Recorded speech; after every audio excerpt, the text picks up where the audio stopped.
All right, guys. I have, I think I've solved our audio issue. So again, my name is Phelan with the Taylorsville Road Church of Christ, and I am going to be helping us get a dose of encouragement on this morning. Not only to encourage yourself, but to encourage myself. And feel free to like the post, share the post, comment, leave your encouragement, your encouraging words as well. And so our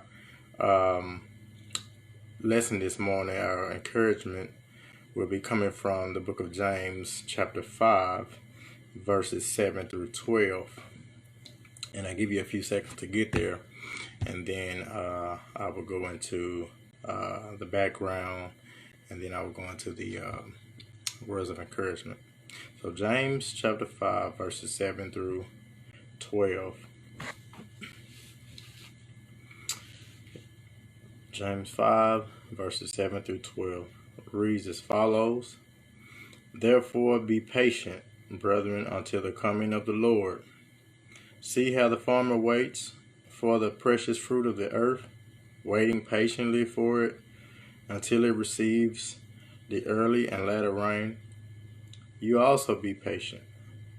Establish your hearts, for the coming of the Lord is at hand. Do not grumble against one another, brethren, lest you be condemned. Behold, the judge is standing at the door. My brethren, take the prophets who spoke in the name of the Lord as an example of suffering and patience. Indeed, we count them blessed who endure. You have heard of the perseverance of Job and seen the end intended by the Lord, that the Lord is very compassionate and merciful. But above all, my brethren, do not swear either by heaven or earth or with any other oath, but let your yes be yes and your no be no. Now, what we have here, we have James trying to encourage this church in many ways, edify this church and admonish the church in many ways. He talks about being faithful to God, being patient, not doubting, how to deal with different individuals when it comes to the brotherhood, fellowship in the church.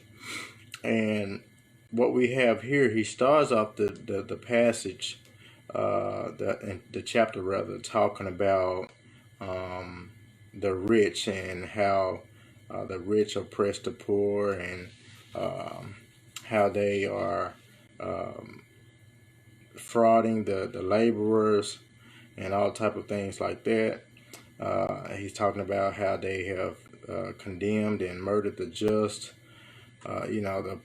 Those oppressors who have oppressed the poor or those without power. And then he goes on to talk about being patient with one another in the Lord, and gives some examples of how to be patient. He gives a picture of a farmer, and he gives the illustration of Job. So basically what we're going to be talking about is the fact that when we're talking about God's people, and we're talking about fellowship, and we're talking about having love for one another, and learning how to deal with one another as individuals in God's kingdom, James is instructing us to be patient with one another, and love is patient. And so for us to have patience with our brothers and our sisters, we have to have love. And patience is therefore waiting on God, not taking vengeance in your own hand, not grumbling and complaining, as verse 9 says. When we're dealing with one another, we shouldn't grumble against one another, or we'll be condemned. What we do is we have to find ways to alleviate any type of disdain, or discord rather. Discord, and try to live at peace with one another. And the reason for this is because God is near. God is at hand Jesus will be back at any point, at any time. He could be back today. And the last thing we should be doing is grumbling and complaining with one another in Christ. It's not enough to be grumbling and complaining with those that are on the outside, but even on the inside, we should be even more aware of that. And so these are things that I'm working on. I know many people are working on. A lot of us are dealing with trying to be at peace with one another in God's kingdom, because we're all human, we're all flawed, and we all have differences. And, because of those differences, at some point we are going to be at odds with one another. It may not be tremendous, it may not be tragic, but we are going to have differences, and we have to know how to work through those differences. So he gives examples of the farmer. Now, as far as this example, I like this example. Verse 7 says, "Therefore be patient, brethren, until the coming of the Lord. See how the farmer waits for the precious fruit of the earth, waiting patiently for it until the early and latter rain." Now, I want us to take a couple of examples and lessons from this farmer. When we think about it, the waiting and need for endurance we have in the Christian life is very much like the waiting of the farmer. The farmer waits with reasonable hope and expectation of reward. He waits a long time. He waits while he's working.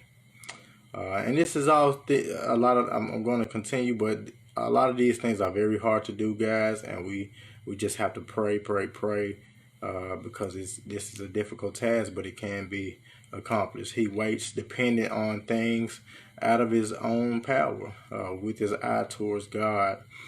He waits despite the changing circumstances and the many uncertainties.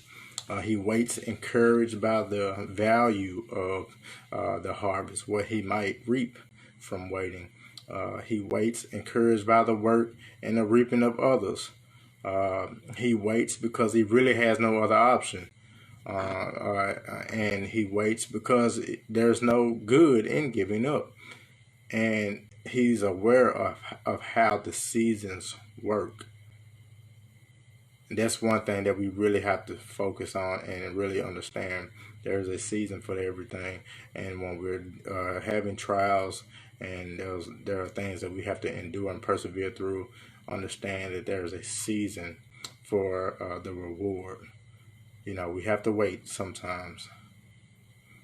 He waits aware of how the seasons work. He waits because as time goes on, it becomes more important and not less important to do so.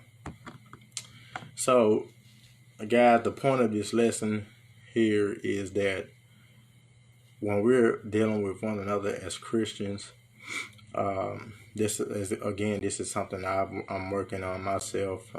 We're all individuals. We have differences. We have misunderstandings. There are misconceptions. And we have to learn how to deal with one another patiently and in love, and we have to understand that there is a time where that patience will produce fruit. We cannot expect things to work out right at the moment.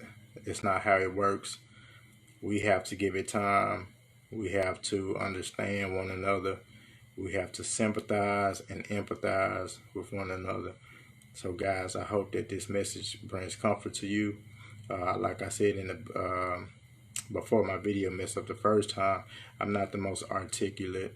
I'm not very eloquent in my speech, but I can at least teach God's truth in hopes that you can grip it, in hopes that you will study for yourself and that you will understand what I'm trying to convey.